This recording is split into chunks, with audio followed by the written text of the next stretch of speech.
Olá, sou Sandro Miguel, o pescador de memórias. A Batalha do Geraldão. Em 1977 foi concretizada a velha ideia de separação do sul de Mato Grosso do restante do estado, surgindo o estado de Mato Grosso do Sul, que vai ocorrer no dia 11 de outubro. A divisão em questão só foi concretizada efetivamente em janeiro de 79. Nessa ocasião, em Cáceres, um embate teve início no campo futebolístico, que vai criar uma separação entre o pujante futebol amador e a possibilidade da aventura no Campeonato Profissional Mato-Grossense de 1977. Em 1976, a Sociedade Esportiva Cacerense, a Fera do Pantanal, do sargento Edson de Oliveira, reuniu um grupo distinto de apaixonados por futebol para compor sua diretoria. A missão era disputar o primeiro campeonato estadual de futebol amador organizado pela Federação Mato-Grossense. Nesse campeonato, somente poderiam participar seleções organizadas pelas ligas locais, com o nome da cidade de origem. Dessa forma, foi montada a Seleção de Cáceres, tendo como base os jogadores da Fera do Pantanal, com a condição de ser o cacerense o representante da cidade no campeonato profissional. Porém, em dezembro de 76, uma virada de jogo vai ocorrer. O interventor da federação, Dr. Carlos Orione, informa que o clube somente poderia participar do certame profissional se o nome fosse Cáceres. Motivo apresentado é que a cidade estaria mais em evidência. O sargento Edson não aceitou. Entretanto, nos bastidores, outro clube já estava nascendo. Na edição 375 da revista Placar de 77, o repórter Carlos Maranhão, em matéria com o título Mato Grosso, o futebol dividido, comentou: assim que a Federação Mato-Grossense convenceu o prefeito, os fazendeiros e os comerciantes de que Cáceres já poderia sustentar uma equipe, um grupo de boleiros catado às pressas, como boias frias, vindos de Minas, São Paulo, Paraná e Goiás, colocados em quartinhos com espaço para as camas e as roupas penduradas por um fio, formavam o time do Cáceres, o Jacaré do Pantanal.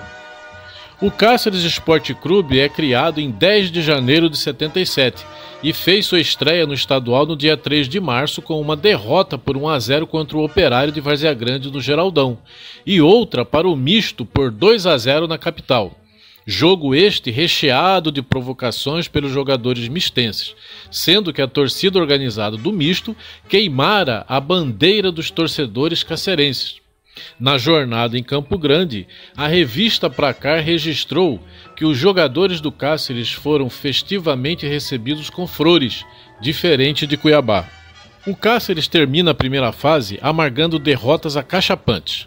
Desajustado administrativamente, viu 3 técnicos e 2 presidentes caírem, mas a espinha que estava atravessada na garganta querendo sair era contra o Misto e sua torcida, fato que veio a ocorrer em 1º de maio de 1977. Dias antes desse jogo, os jornais traziam manchetes animadoras sobre o confronto e criaram expectativas de um evento memorável, anunciando uma verdadeira festa para receber os torcedores e jogadores do Misto. Nada ocorreu como se esperava. Nos corredores da memória do torcedor cacerense, presente naquele 1º de maio, a história foi outra. Concentrados no bar central, torcedores cacerenses se organizavam para irem ao Geraldão. Havia uma atmosfera de alegria e entusiasmo contagiante pela cidade. Centenas de bicicletas conduzidas pelos torcedores adentravam o estádio e outras, encostadas na lateral externa do muro, servia de poleiro para quem não podia pagar. Da arquibancada de madeira rústica podia-se ver inúmeras cabeças e braços a enfeitar o muro. Em volta, tudo parado. Não soprava uma única brisa para balançar as folhas das mangueiras e eucaliptos que cercavam o Geraldão. O sol das 15 horas fazia ferver os corações. A torcida do Misto, conduzida por Nha Barbina e alguns componentes da escola de samba Pega no Meu Coração com sua charanga, foram barrados no acesso do estádio, provocando um clima tenso.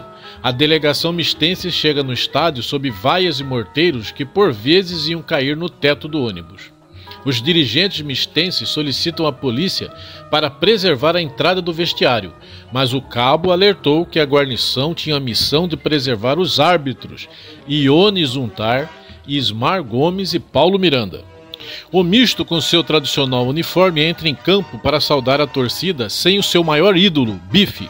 Em seguida, o Cáceres, conduzido por Pingo, Galeno e Gringo, adentram a cancha sob um ensurdecedor troar de morteiros, gritos e urros entusiasmados da massa carente por espetáculo. O jogo tem início, e o misto é o primeiro a atacar, e se mantém dominando a partida, causando um silêncio medonho na torcida, impaciente e nervosa agarrada ao alambrado. Mas o Cáceres consegue equilibrar o jogo. Uma bola na trave faz o público levantar e sacudir a poeira da dúvida. O sol já caía por cima das copas das árvores quando um cruzamento na área mistense força Saldanha a espalmar a bola para a entrada da área, e Tota dá um chute certeiro estufando as redes mistenses. O estádio vai à loucura, lágrimas, sorrisos.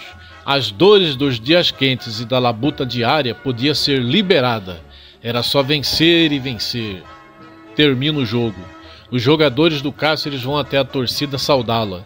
Nesse instante, Luiz Carlos, do misto, atravessa o campo em direção ao zagueiro Paulo César, para, segundo ele, cumprimentá-lo. No entanto, os jogadores do Cáceres não entenderam a atitude e partiram para cima do mistense, iniciando uma briga generalizada. Alguns torcedores, tomados pelo espírito da confusão, forçaram o alambrado e o derrubaram, abrindo espaço para a turba avançar para cima da delegação mistense. A pequena guarnição da polícia tentou conter o frenesi, mas foi patrolada. Bibicos e capacetes voavam pelo ar. Homiziados dentro do vestiário, os jogadores clamavam para parar a rusga. No final, foram para o departamento médico do misto 6 jogadores, entre eles Tuta, que ficou hospitalizado no São Luís com fratura na costela. Na semana seguinte, manchetes em diversos jornais do estado davam luz ao sururu no Geraldão. Massacre em Cáceres. Misto virou hospital. Antero Paes de Barros, em Jornal da Capital, foi severamente criticado por apontar Luiz Carlos como provocador da contenda em Cáceres. O fato foi parar no Tribunal de Justiça Desportiva e depois caiu na gaveta do esquecimento. Os 5 meses de aventura do Jacaré do Pantanal no estadual de 77 quebrou a monótona repetição da rotina na cidade e figura na memória dos torcedores cacerenses. No final do campeonato, o prefeito Hernani Martins convida o general Homem de Melo para assumir a presidência e organizar a bagunça financeira e administrativa do Cáceres. Homem de Melo, com sua irreverência peculiar, disse ao jornalista Maranhão: "Estamos com a chupeta, apanhando que nem criança. Com o tempo nós amadureceremos."